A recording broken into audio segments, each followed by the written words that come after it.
slides. Yes, Uh, we can see the slide. Yes, we can see the slides. uh, okay, just I'm having some problem.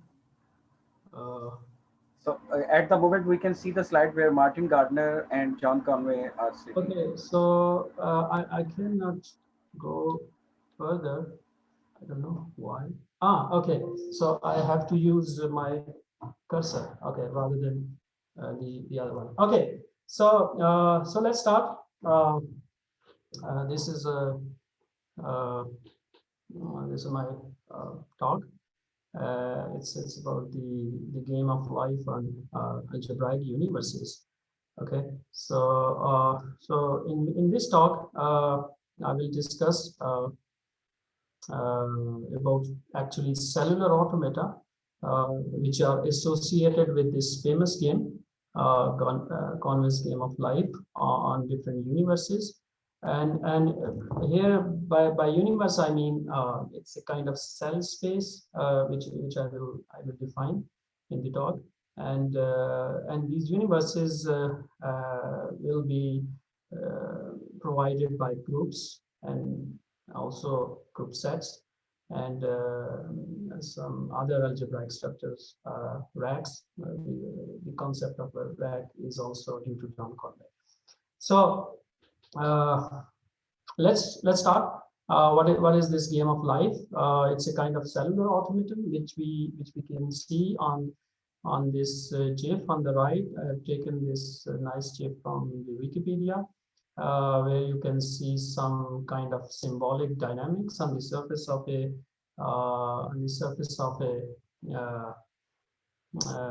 knot, uh, which is embedded in 3 dimensions. Okay, so what is the game of life? So the game of life is a solitaire. It's actually a no-player game, which was invented by John Conway in 1970 when he was in Cambridge University, England. Okay, and this game was popularized by Martin Gardner in uh, the Scientific American magazine, and the issue of that magazine in which he popularized this famous game is was in October 1970. Okay, so here we can see Martin Gardner and also our famous and favorite mathematician John Horton Conway, and we can also see uh, some uh, some gliders coming out of this pattern. So it's a it's called a glider gun. So Conway called it as a glider gun in one of his talk, and he also wished to call it this pattern, which is gliding, as an kind of an ant. So, okay, so so what is the game of life?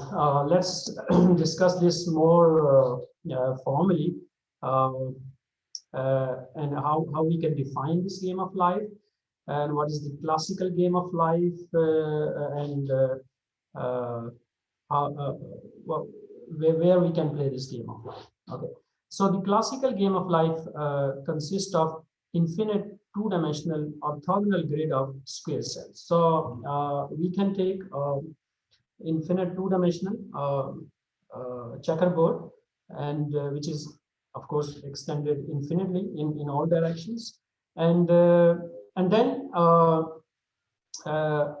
on each cell of this grid, we have two possible states. So each cell is in one of two possible states. One state we call it live state, and the other state is the dead state. Okay, and which we can label with dark and white circles. So here I just showed some images from the book, which I will tell you later. So we can we can consider it like that. It's extended infinitely in all directions, and then we just mark each square either uh, by live cell or a dead cell, and mark them by white circles and the black circles. Okay, so this is the first universe in which we will play this game, and we will define the formula for this game. So here one can see easily that each cell in this universe, it's a flat universe, two-dimensional plane. Each cell is surrounded by is 8 neighbors. So take any cell wherever you like, then every cell C interacts with its 8 neighboring cells. So for example, if you take any cell C, then this will be C of E, which is the east cell, a cell which is east to C, and then we have another cell which is at the west, and one cell at the north, and one cell at the south, and then similarly you can have southeast cell and northeast cell and northwest cell, and a cell which is at southwest of that cell. So I hope this is clear. Okay, so what are the rules of the game of life? So in the classical setting, okay, so the rules, there are actually 4 rules of the game of life, and the first rule is called the rule of birth. Okay, so what is this rule? It says that a cell that is dead at time t, at any time t, becomes alive at time t plus 1 if and only if 3 of its neighbors are alive at time t. Okay, so this is the first rule of the game of life. Okay, so for example, if we focus on this cell, which is at the left side and at the center, and if we apply this rule, it's a rule of birth, then this cell will be alive in the next step, in the time t plus 1. Okay, so at this point this is dead, so the dead cells are represented as white circles, and the live cells are represented by dark circles. So okay, so the rule of birth says that if a cell that is dead, okay, a cell which is already dead at a time t, it will be alive at time t plus 1 if and only if 3 of its neighbors are alive at time t. Okay, so exactly three of its neighbors are alive at time t. Okay, so I've written here some mathematics also here. So it's a kind of formula. So it says that it's y of s where s belongs to s, and this is the summation, and it must be equal to 3. I will explain you later why I've written. It's at the moment we just remember that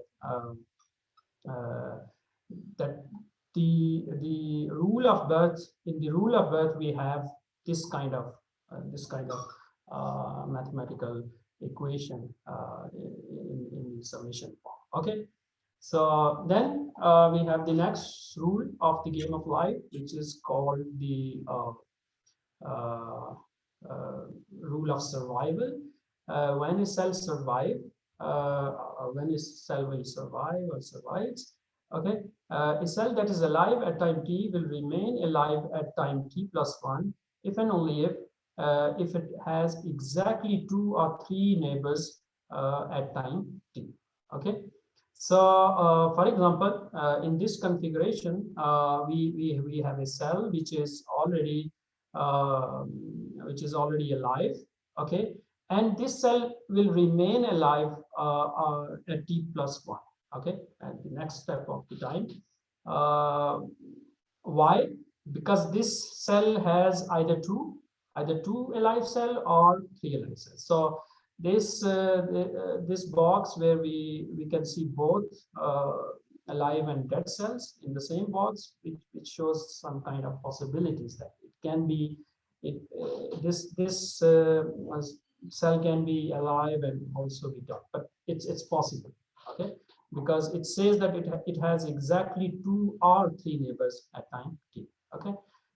So if we translate this rule in mathematically, then this means that we can write so if we have like two cells alive, then the summation of y of s will be 3. Okay, including the original cell which was already alive, because in that case we have 1, 2, and 3. So the summation of all these some of the values of this configuration will be 3, or it will be 4 if we also include this next possibility, that when we also include this alive cell at the right bottom. Okay, so this is the rule of survival, and then we have the rule of death. And in the rule of death we have two possibilities. So death can happen by loneliness, okay, and that can happen by suffocation, and suffocation or maybe death can happen by overcrowding. Okay, so the first death in the game of life will be death by loneliness. So how we have this rule: a live cell that has at most one live neighbor at time t will be dead at time t plus 1. Okay, so this is a death by loneliness. A cell which is already alive at some time t, it will be dead at time t plus 1, because it has at most one live neighbor. So if a cell which has either one live neighbor or no live neighbor, it will be dead in the next time. Okay, in the next step of the time. Okay, so this will be death by loneliness. Okay, and then we have death by overcrowding. We can also say that death by suffocation. So too much cells, alive cells, are surrounded by the central cell. So this cell might have some suffocation, and maybe lack of food, or maybe whatever you want want to say. In this case, this will be death of this central cell. Okay, and if it has a cell that is alive at time t and has 4 or more neighbors at time t, 4 or more live neighbors at time t will be dead at time t plus 1. Okay, so in this case, if we translate this in the language of configurations, then the value of the configuration and the sum, it will be greater than or equal to 5. Okay, because we said that it has 4 or more live neighbors. So why we then say it must be greater than or equal to 5? Because the original cell, the central cell, is also alive. Okay, so if we take 4 and then include the central cell, then it will become 5 or more live neighbors. So this is the death by overcrowding. So these are the 4 rules which we describe, and also see the examples of that. And if we have such rules which Conrad described, and if we run the simulation on 2-dimensional plane, then we can have some interesting things which we can see on 2-dimensional plane. Okay, so here we can see John Conway also seeing the evolution of his game of life, and one can see it on the right as well. Okay, so excuse me, Nakib. There are a few questions in the chat corner. Would you like to address those? Because now you are done with the rules, so they are according to the rules. Wait, that wasn't it. That was just. Okay. Do we need exactly 3 lives in the first rule? That means for the birth of a cell. Yes. Okay, in the first step in the rule of birth, this it says that a cell that is dead at time t becomes alive at time t plus 1 if and only if three of its neighbor. Yes. So the answer is yes. Okay. Then the second question is, what if both the rules appear simultaneously, which is quite interesting. It will appear simultaneously all the time. So everything happens simultaneously. Really? So, for example, let me show you from this GIF. So,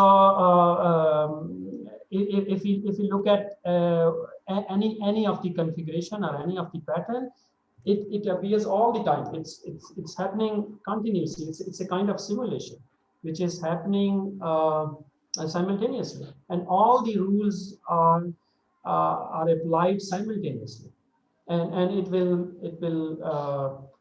give you the next configuration. Okay. And what if we have four alive neighbors of a dead cell? So let me. I think Conway haven't included that. So he hasn't included that rule. Actually, one can try, but I think Will be a zombie cell I then, will also living try. dead. It will not give you some interesting kind of evolution and interesting kind of things happen if you change some rules. So in one of his video lectures, he explained that he actually tinkered with different set of rules, but the most suitable which he found were these rules. So one can also try the other possibilities, but I think in those cases one will not have enough complexity which we can see, for example, in this animation. But a natural instinct says, okay, if there is a dead cell and it has four neighbors, so it will remain dead. I think so. It will not get alive. So yeah, maybe. So if a cell which is already alive and it is surrounded by four or more neighbors, then it will be dead in the next step. Okay. So these are the four rules, and if we run this game of life on the basis of these four rules, then one can have very interesting patterns which we can see in this animation as well on the right. And one of beautiful pattern is also is on the computer of John Conway. I think this photo is also original photo, and at that time there was no such smart computers which we have, and someone actually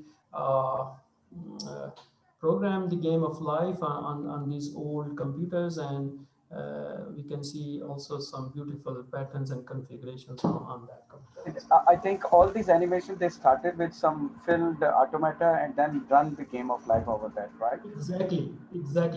Okay, I will explain you mathematically also what is the formula for behind all this. So in the future slides I will show you the exact mathematical formula behind this the simulation and this game of life. What is the formula for that? Of course, we must understand as a mathematician what's going on in this universe.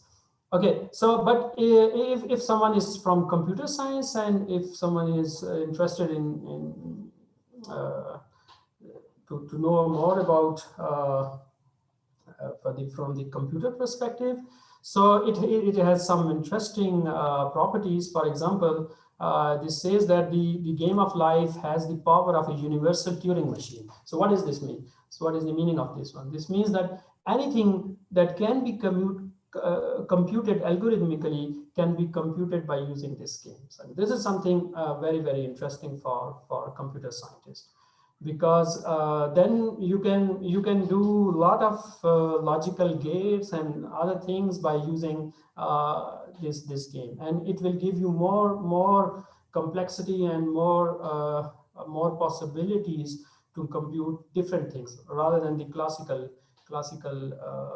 techniques which computer scientists use. So that's why it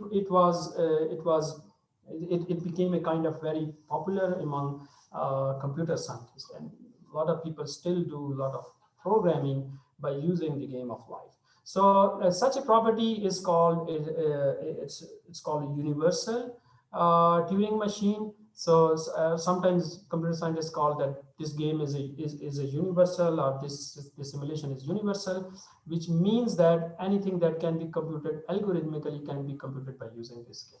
Okay, so this is also something which is very interesting about the game of life. Okay, so but we mostly are mathematicians, and we want to know the mathematics of this one, and for that purpose,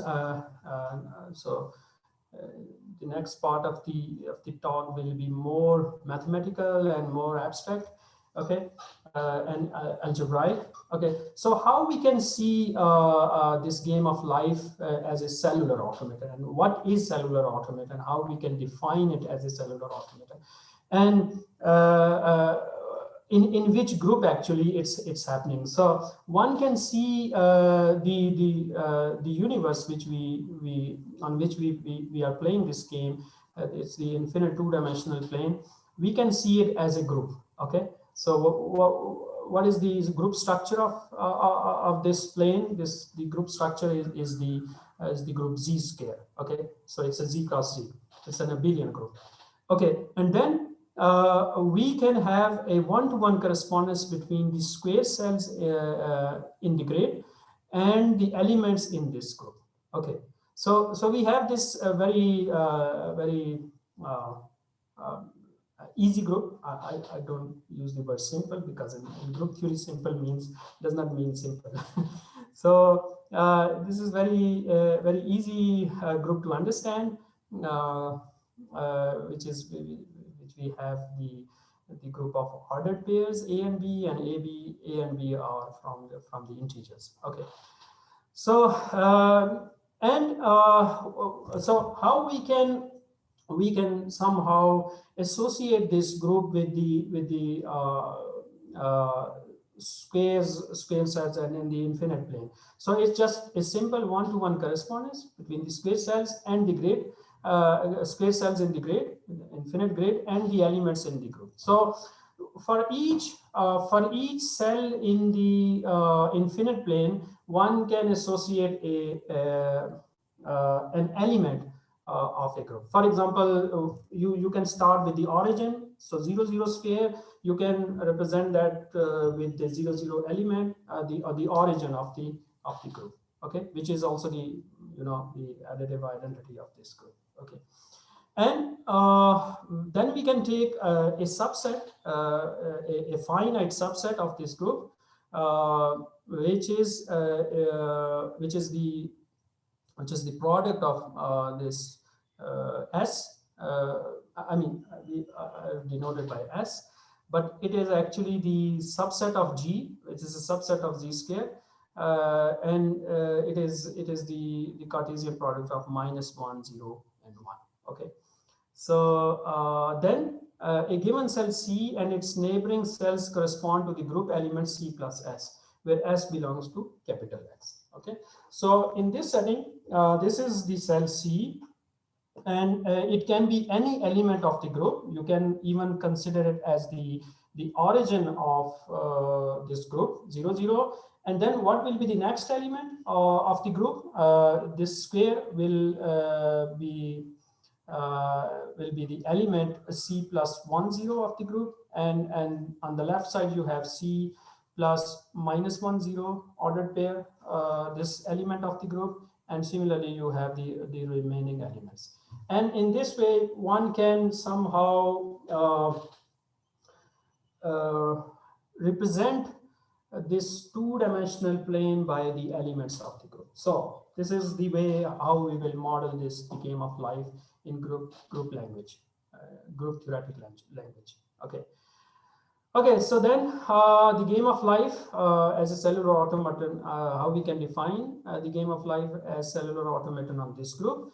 And then we can take the alphabet set, which is 0 and 1, and we call it an alphabet set, and call its elements the letters or states or symbols or colors of this of this set. Okay, so what is the meaning of state 0 or respectively 1? They correspond to absence, respectively presence of life. Okay, and now what's the next step? So the next step is to define the configurations. Okay, so configuration set. So what is the configuration set? So this set is a power z square, which is the set of all configurations. And what is a configuration? Actually, it is a map from z square to a. So so take all the elements of z square, which is infinite set, and on the other hand, we have the finite set a, and take all the elements and map them either to 0 or 1, and we can do it. And how many ways we can do it? We can do it infinitely many ways. Okay, because then we have infinitely many configurations. So this will be the configuration space we will get as the set of all maps or configurations, where each configuration, so how we define each configuration? It's a map from z square to a, which is defined in this way. So x of c is equal or respectively x of c is equal to 0 if the cell c is alive or it is dead. So this will be our configuration space. So now we have a new set. It's the set of configurations. Okay. Then the group, our abelian group z square, this will act on the configuration space. So then we have the action of the group. I hope people know what is the meaning of the action. So this group G acts on the configuration space a power z square. And what is the action? That action is called the shift action. So we just shift the configuration. So mathematically, how we can define it? We can define this action in this way, because action itself is a function. It's a function from, it's a map from G cross a z square to a z square. And then in G cross a z square, we have one element G from the group and the other element from a power z square, which is a configuration, and then we will get Gx. And what is the meaning of Gx? So Gx will be X composition Lg inverse. And what is this Lg inverse? So Lg inverse is a map from G to G, and we can define Lg inverse. If we apply it on G prime, we get G inverse plus G prime. And one can easily prove it and see it that this is a well-defined action. Okay, it satisfies the two properties of the group action. So then what is the game of life in this group theoretic language? So how we can define the game of life? So now we have the local map. After that, we need to define a local map. We need to consider a map which we can represent by mu, and this will be a map from AS to A. And what is S? We already defined S earlier. It's a subset of Z square. Okay, and then we have the configuration from AS to A, and this is given by for all y in AS. So what is small y? Y is in configuration in A power S. Okay, and this local map, we can define it in this way. This will map any configuration either to 1 or 0. Okay, if we have these rules. Okay, so what is this when it is 1? So it is 1, or it's a kind of a life situation, a survival and death situation. No, survival and birth situation. In this case, we will have the birth of a cell, which I already described you previously. And in this case, we have the survival. Okay, and all the other cases where we have the summation greater than or equal to 5, in all those cases, we will have the death of a cell, or even if the summation is less than or equal to 2. In all those cases, the local configuration will give you the 0 in this case. Okay, so a moment of thought tells us that this map expresses the rules of birth, survival, and death, and the game of life is a cellular automaton. And now, what is a game of life? So in mathematics, you can define it as as a cellular automaton. And what is a cellular automaton? Cellular automaton is a map from this configuration space AZ square to AZ square, and how we can define this map mathematically. This is very tricky definition, that we have this tau of x, and if it applies on G, we will get mu of G inverse of x, and it is restricted to S. Okay, and this will happen for all x in AZ square, and also we must have all elements of the group Z.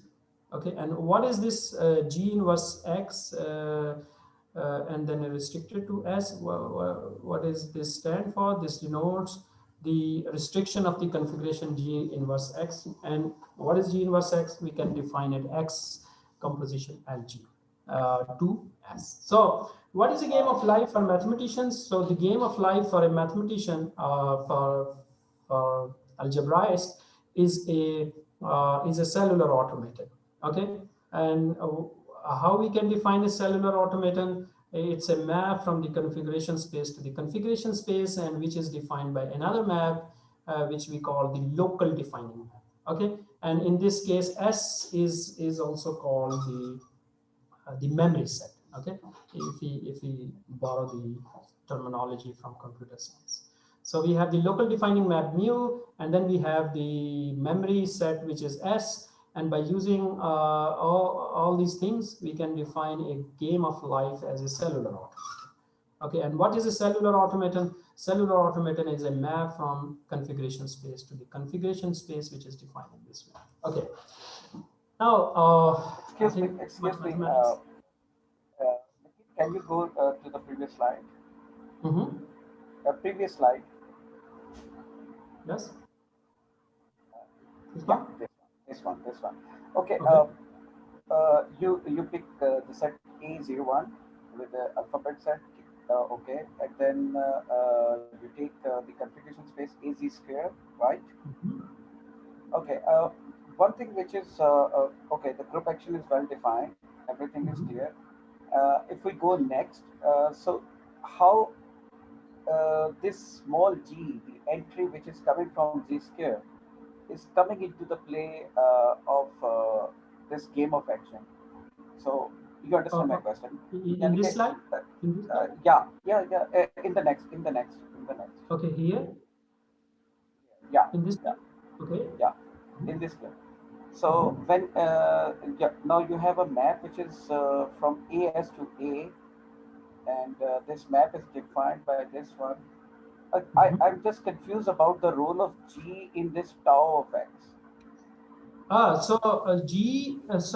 So basically you have a configuration. So you start with a configuration. So what is cellular automaton doing? What is the game of life doing? It take a configuration and transform it to another configuration. Okay, if we have a new configuration, what is the value of that new configuration take? So the value of new configuration will be computed by finding the value of new configuration at a particular points. Okay, and that particular point is calculated by any G. Okay, so one can see it, take any configuration X.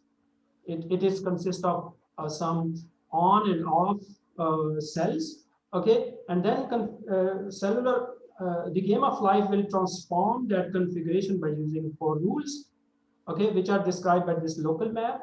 And then we have a new configuration, and when we have that new configuration will calculate the values on each of the values on each of the. Now I understand. Okay. So particularly regarding to G, you have a cell. Then regarding to that cell, there is a S, and this okay, this particular map keep on changing with the value of G. Yeah. The selection of the cell we are doing. Exactly. Right? Exactly. Okay. And in this case, one can cover all of the plane, all of the Z scale. Yeah, I understand. Shaheen has a question. May I ask a question? Okay, yeah. What is the idea behind this G map? Because you have chosen this G map is very particular way. And which map? on the previous slide. Okay, here. Yeah, here this action actually, this LG inverse map. Okay, so Can you give actually, me some idea how you have chosen or how you had determined this map behind it? just so we must have some kind of a map which satisfy two axioms of the definition of the action. So you know in the action we must have like so I know you know the definition of the action of a group. It's a map which satisfies two properties. If we in general, if we don't take G inverse, then the one of the axiom of the definition of the group action, it will not satisfy. Okay, so But that's why. Nakib, what is the role of this group action in the next main definition? I think there is no. Which No, one? Is there any? there is. There is. Yes. No, that I'm asking this one because this is defined in very in particular way. G inverse plus G bar. I mean, Okay. that's why I asked this question. Why we have chosen such particular? So this is because we need to shift this configuration. No, not the configuration. It's just a left multiplication actually. It's a left multiplication. That's why we write it LG inverse. Okay, it will transform that. In fact, it will transform whole of the group to the next level. It's a kind of it's a shift. It's a shift of the group actually. Okay. Now I understand. Okay, Yeah. because So this this sum is actually the multiplication.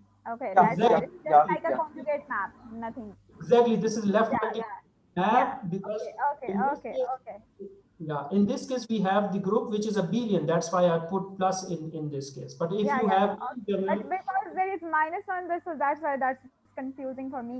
Why we have what kind of? okay, yes, you're right. I think Okay. I Thank must you. have write minus. I must Minus have G.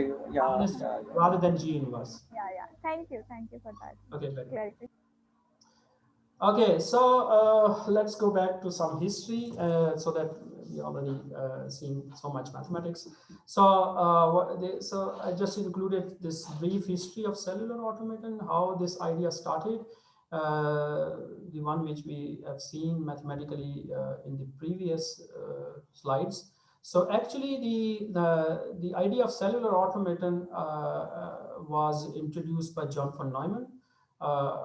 And why he need to define such things, actually he used them to describe theoretical models of self-reproducing machines actually. So that was his motivation. He was interested in theoretical models, and we all know John von Neumann is interested in so many theoretical things, even in quantum mechanics. So he was interested in theoretical models of self-reproducing machines. And he first attempted to get such models by means of partial differential equations. So that was his first approach. But later he changed the perspective and tried to use ideas and methods coming from robotics and electrical engineering. Okay, but eventually in 1952, following a suggestion of his colleague Stanislaw Ulam, he constructed a cellular automaton over the group Z square with an alphabet consisting of 29 states. He then outlined the construction of a pattern containing approximately 200,000 cells, which would reproduce itself. Okay, so in the cellular automaton, which was described by John von Neumann, the alphabet set actually consists of 29 states. So in the previous, in the game of life, the alphabet set has only two states, 0 and 1. But John von Neumann was interested in a kind of cellular automaton on Z square, which must have some states, like 29 states, and that's something very interesting. And I think in one of the number file videos of John Conway, he described why he was interested, why John von Neumann was interested. I think he wanted to have some self-reproducing machines which we can send on Mars, and how we can have a life on Mars. Okay, so this was his idea, and it was very fascinating idea. Okay, and so this whole thing was again linked to the work of Alan Turing, and the basic research, the fundamental research in this area was done in 1950s and 60s. And three major events in this research program in the cellular automata theory. One of the major events is the one which described by John von Neumann, that is the self-reproducing automaton, and then the Conway's game of life, and the other one is due to Wolfram, Stephen Wolfram, and he actually classified, I think, one-dimensional cellular automaton, and he also wrote a very big book. It's called A New Kind of Science, where he described all these things, and we can also meanwhile see in this image John Conway.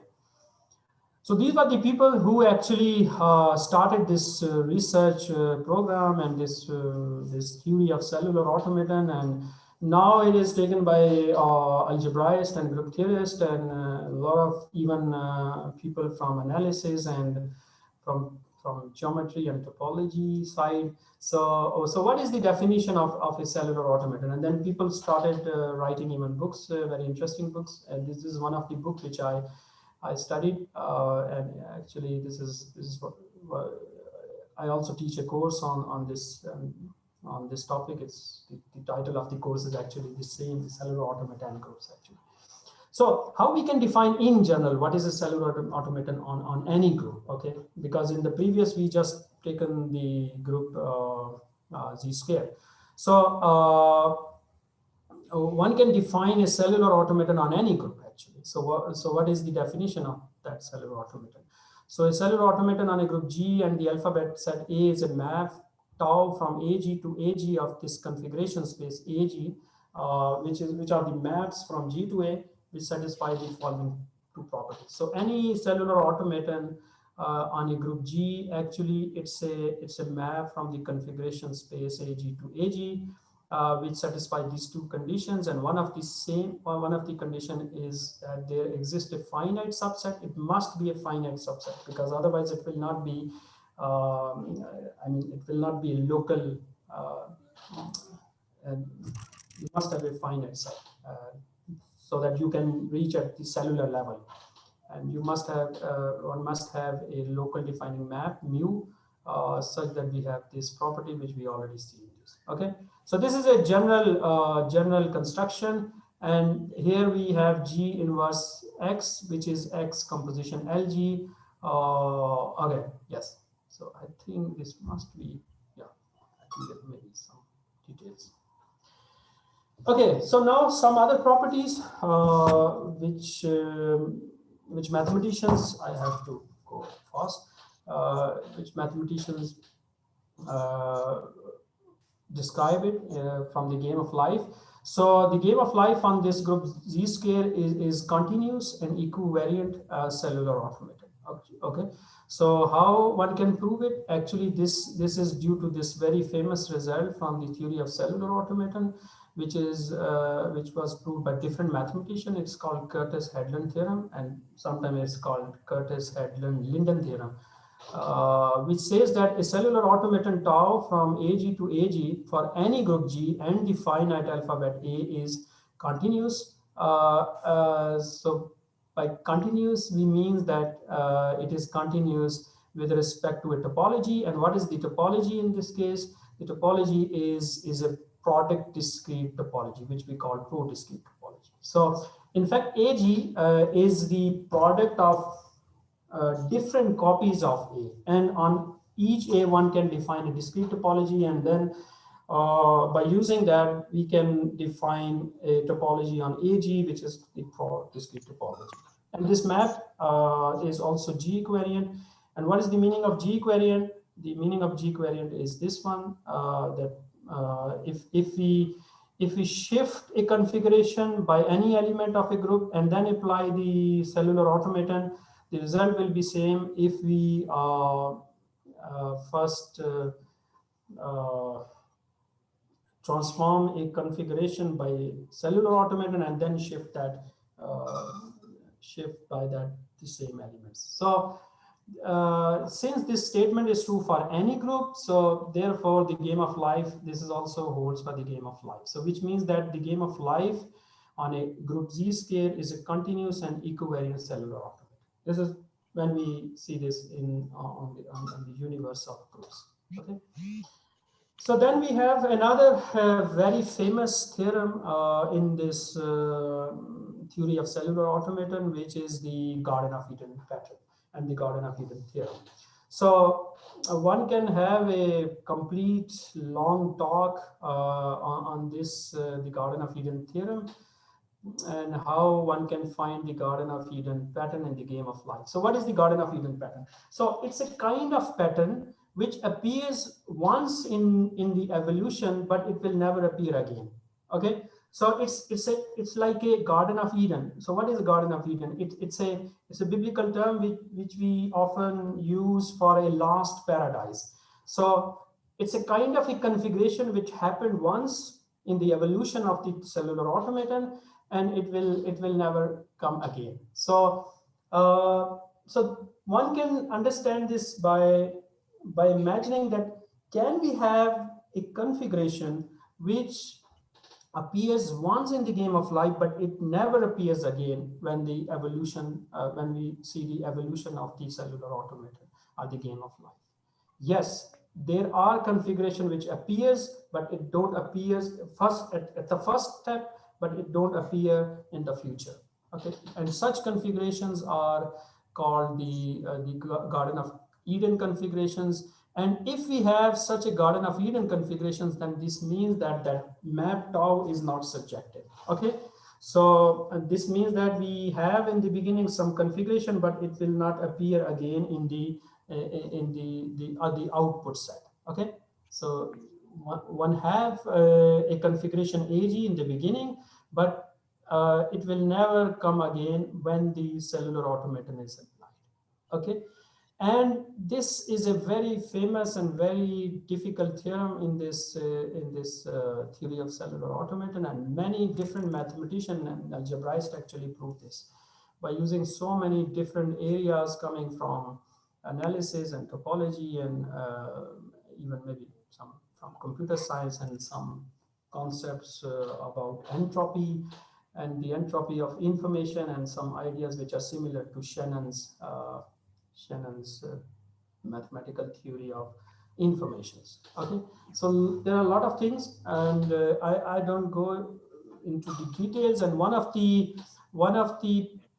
things which is interesting, it's about the amenable group. Okay, this Garden of Eden theorem holds for the amenable groups. And what are the amenable groups? Actually, these are the groups which admits left invariant finitely additive probability measures. And what is this probability measure? It's a map from all the from the power set of the group to the 0, 1. Okay, and who introduced these ideas of amenable group? John von Neumann actually introduced the idea of amenable group, and he proved it for Z and maybe for all the abelian groups, I guess. So he also started this research program. Okay, so now it's all about the group universe, and now so the next step is to look the same cell game of life on a different universe, and one can have a different universe by instead of group, one can have a group set. And what is a group set? Actually, group set is a set on which a group acts actually. Okay, and in 2011, this new research was done by Sébastien Morisot, and I've taken this snapshot from his paper from arXiv, and I think it is later published in Journal of Cellular Automation. Okay, so in this actually he described and he defined in extended this definition of cellular automaton on a group in order to deal with a new kind of cellular automaton, like cellular automaton in the hyperbolic plane. Okay, so can we play the game of life on hyperbolic planes or hyperbolic universe instead of this our usual Euclidean plane?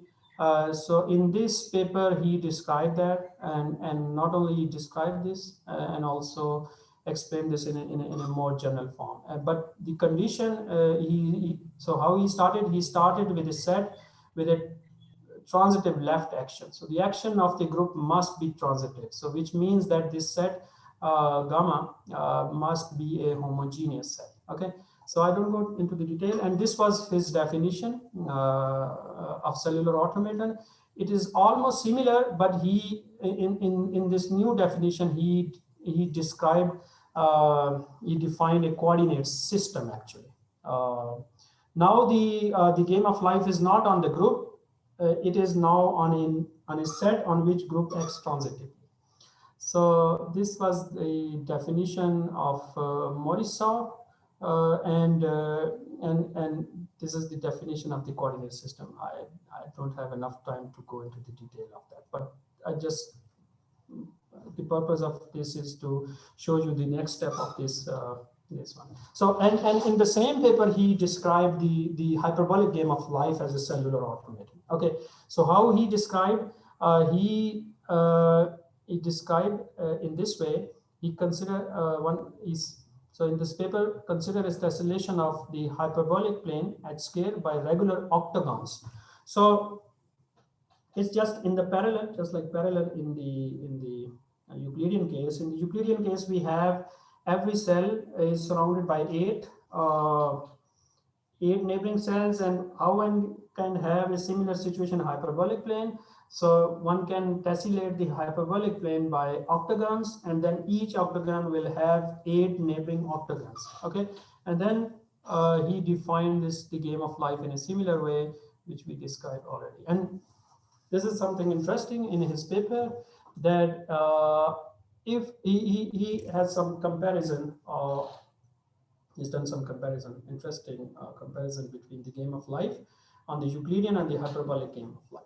Okay, so in the Euclidean case, we have this plane, and we have this famous pattern which is called the glider pattern, and this pattern actually reappear after 4 steps. If you apply cellular automaton on this pattern and 4 times after 4 steps, we will get the same glider pattern, and this will continue up to infinity. So in the Euclidean plane, the glider translates itself after 4 steps and goes on infinitely. But if we do the similar thing on the hyperbolic universe and in a parallel universe, which is different than our universe, the classical universe, then and if we use the definition of Morisot and apply that, in this case we have a similar pattern, which is a kind of glider pattern. One can see it by comparing both pictures, but in this case this glider pattern actually crashes. Okay, so when transform in the hyperbolic plane, this glider just crashes and disappears after 2 steps. So different and interesting thing happens when we extend these ideas in hyperbolic space. Okay, now my work and how I got to this work.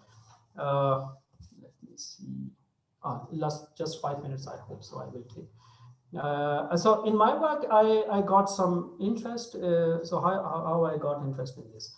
Okay, so actually my PhD thesis was about racks and Hurwitz-Horvitz, and in that I have to calculate some cellular automaton on some graphs. Okay, and it all started with racks. Okay, now what is a rack, and how one can define a rack?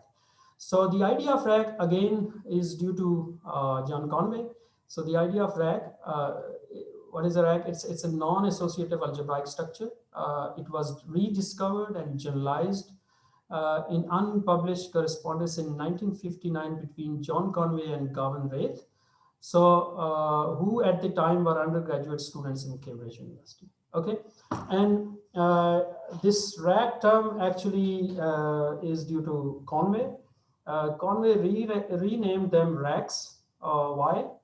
Partly as a pun on his colleague's name. This W is due to his friend and colleague, and partly because they arise as the remnants or rack and ruin of a group when discards the multiplicative structure and considers only the conjugation structure, conjugation operation. So this was the structure which I often study and also teach. Okay, so mathematically, what is a rack? So a rack is a non-empty set. So these are the slides which I embedded from my other talk from somewhere. So a rack is a non-empty set R with two binary operations, which are from R cross R to R. We satisfy these three axioms. There are some technical axioms which are somehow in a parallel universe. One can see some similarities with the group universe. So rack is something which we can define parallel to the group. So in group we have like 4 axioms. In rack we also have 4 axioms. In the group world, the universe of group, we have associative property, but in the rack we don't have associative property. Instead of the associative property, we have this distributive property, which is the self-distributivity of the binary operation. And in the group we have the inverse of every element, but in the rack universe or the universe of racks, we have the inverse of that binary operation actually. Okay. Okay. So this is the second property. So both the binary operations not only distribute, and also we have this second axiom. So there is also a third axiom which we call the idempotent, which is similar to the property which is like we have the every element in the group. So the identity element in a group is idempotent, but in a rack every element must be idempotent. So what are the examples? One can take any set, whether finite or infinite, and one can make a rack out of that. And similarly, one can take a group and make a rack or quandle, sometimes called quandle, from that. And one can also have affine racks on that. So, and then I thought, can we define a cellular automaton on racks, just like so many people did on groups? But we must have to consider a lot of things, because in group world we have like associativity, but here we don't have associativity, and it's a non-associative algebraic structure. So how we can define that? So we started. Why I'm saying we? Because I've done this with one of my MPhil students, and he wrote a thesis on that. So this is the title of our papers. It's an archive paper which we wrote on that. So in that we define this cellular automaton as a map tau from A R to R, such that there exists a finite subset M of R and a map which we have this definition. In the previous talk, I found some mistake. So it's mu of R dot X, and this mu must also come here. And what is this? We have X composition phi R inverse. So remember that in rack world, in the rack universe, we don't have the inverses of elements, and instead we have the inverses of the maps actually. So this, what are these maps? These phi are the maps which are defined by the binary operation, and these are the rack automorphism. This is non-commutative world and non-associative world, which is parallel to the group world, but it has some connections to this one. So, and this is how we define this cellular automaton rack, and then we and for that we also need to define the rack action instead of the group action. Okay, and then we need to define the cellular, the game of life on racks, and this was our definition, and this was our example. where we define the game of life on a rack, and which rack one can take. One can take the affine rack on G square, and this definition was almost similar, but the only difference is the is the way when something evolved actually. So for example, this is the glider. Uh, uh, if we take a glider and shift that glider with the zero element of the group, then it will remain the same. But if we do the same thing when we consider the plane z square as a rack instead of a group, this actually this glider actually flip actually, and it will start moving in the upward direction rather than the downward direction. In one of the previous slides, we have seen that after 4 steps, this glider moves downward infinitely, but in the rack universe, if we shift it with this is the origin, it start moving in the upward direction. And there are a lot of other things one can see. And one of the thing which we found, which is different to the group world here, is that the game of life on this affine rack is non-equivariant cellular automata. So this is something interesting and different than the one in the cellular automaton which one we have seen in the group universe. So okay, so I mentioned it that unlike the cellular automaton groups, a cellular automaton on a rack is in general non-equivariant. So in the cellular automaton on the universe of racks are non-equivariant in general, whereas the cellular automaton on groups, any cellular automaton on group is a equivariant map. So, and then we have a lot of other open problems which one can pursue if someone is interested in this. That is, there exists non-equivariant, non-reversible bijective cellular automaton on racks. This is open problem. Can we have a Garden of Eden theorem for cellular automaton racks? That's something, a big project one can pursue. And for that, actually, one must need to define meanable racks. So maybe there's something one can do. So that's all for my talk, and these are some references. There's one book which I like it. Maybe if you can see the video.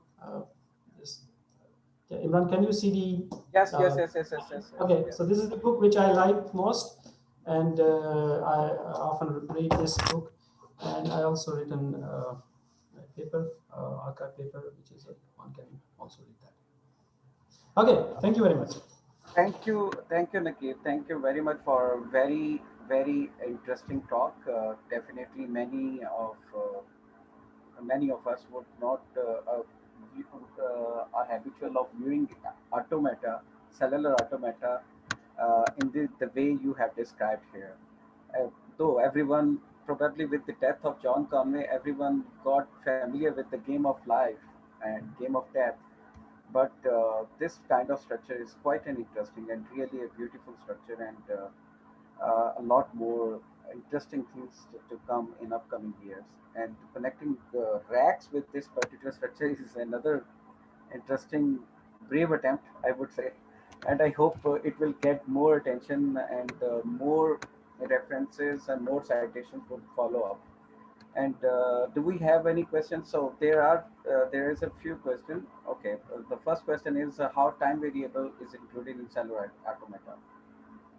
You introduced. I think Can you ask? mathematically. Can you go to the messages corner to view those questions yourself?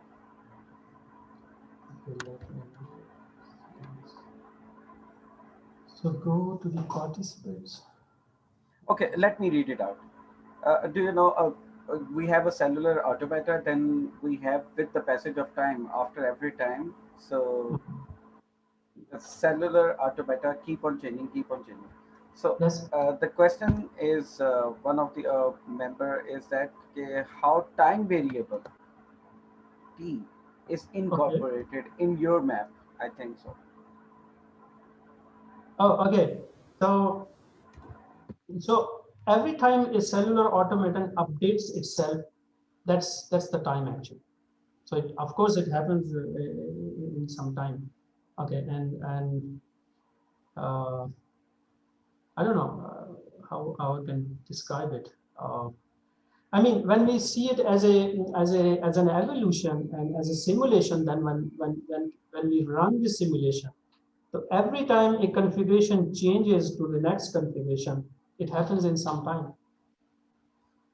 Okay, I think the count of steps he mean through time variable here. Yeah, and the time, I think time will be discrete in this case, not like Yeah. Not a not continuous. continuous. Okay, and what is the configuration after t plus one steps? I would say What is the configuration after? t plus one steps. I don't know. Nobody knows actually. Yeah, so because this is something, it's not deterministic. This is not deterministic. That's why this is interesting, because the complexity keep evolving all the time, and it's keep emerging. This is not a, I think, deterministic kind of model. Although the rules are quite simple, but it's we have a lot of complexity after that, and I don't know, one cannot know what happened in the future. Yeah. And you rightly mentioned many things in your talk. I would like to add on one thing. That is one of the state's project, one of the largest radio telescope in the world, located in Arequipa, Puerto Rico, and that is meant to communicate with the civilization which are in the space, in the other universe, Yeah. and that particular telescope is meant to create these kind of signals, and the signals are like automata, producing various Yes, yes. automata to communicate with the other civilization, because the scientists believe that if we have to communicate with maybe aliens, so what kind of language we can be used, if that can be used, the language is what most people believe is language of automata, these Yeah. kind of languages. Yeah. So actually, there are a lot of philosophical implications one can have. That are we also living in a kind of some automaton? Are we living some kind of simulation? So there are a lot of philosophers who are also working on this. So maybe so our mathematics can have some implications there also. A new kind of language we are going Yeah, to build. yeah. So that kind And of there is another question. Probably you will love to answer it. Can we change the rules of game of life? can we change? The rules of game of life.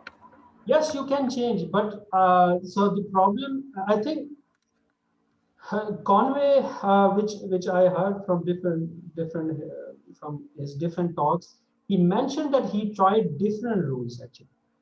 He tried different rules, but the best rule which he found are these four, from which one can have a lot of complexities and a lot of interesting patterns one can have. And maybe you can have a different version of it, and you can play on even on graphs actually. So and when you play that on different graphs, which I did in my PhD thesis actually. I did a similar things on the graphs of an infinite group, and there you need to modify the rules of the game of life. Yeah. So one can, so for example, these days we have a lot of problems trying to find the spread of coronavirus across the globe. I think one can try this with this cellular automated model, because it's that model would be much better than the other classical models, because this is something which is happening everywhere, and nobody knows what's going on and how one can model this. So Definitely, rule need to be changed. yeah, Okay. yeah, yeah, yeah. One cap. But this is really very interesting talk, Nakib. I really enjoyed the stuff, and I congratulate on introducing this Okay, new thank you. connection Yeah. of Automata into rack, and Yeah. hope this idea will get boom very soon. I hope. Thank you, everyone.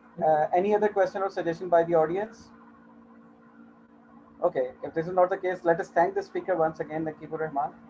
Thank you. Thank you, Dr. Nakib. Thank you very much. Thank you, everyone.